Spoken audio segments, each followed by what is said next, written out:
Семей – это мой любимый город, это моя малая родина. Семей – это прекрасный город, раскинувшийся на берегах Иртыша. Он является отражением нас сегодняшних, нашей истории, традиций, культуры. Семей – это город-стержень, это город-дух. Он впитал в себя философию наших предков. Здесь жили такие великие люди, как Абай, Шакарим, Мухтар. Здесь жил в изгнании писатель Достоевский мировой. Здесь строили свои планы о преобразовании нашего Отечества такие великие мыслители, как Букиханов, Байтурсынов, Дулатов и многие другие.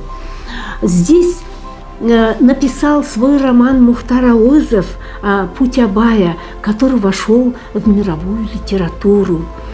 Здесь также творил и жил великий абаевед Каюм Мухамеджанов, наш земляк. В нашей семинарии в Семипалатинской учился великий академик Казахстана Каныш Сатпаев. А еще Семей, если вы знаете, родина казахстанского футбола, который начал создавать команду наш Мухтар Әуезов. Семей – город-символ.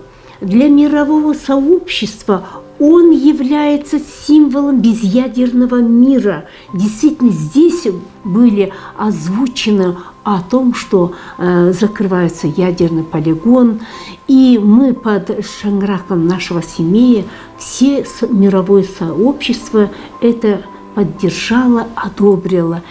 И все мы знаем, кто знает цену жизни, все сообщество мировое поддержало наш Семей. И для нас, конечно, это Семей – колыбель, надежды, мечтания. Наше поколение здесь в своей молодости, студенческие годы, предыдущие, последующие поколения запомнят наш великий город Семей как колыбель любви каждого. Здесь мы встречали свою первую любовь, познавали. И поэтому наш замечательный город Семей можно назвать город молодежи, город любви. Для нас он, конечно, колыбель наших надежд. Мы же все в молодости мечтаем, строим громадные планы, а потом по жизни идем и претворяем по возможности.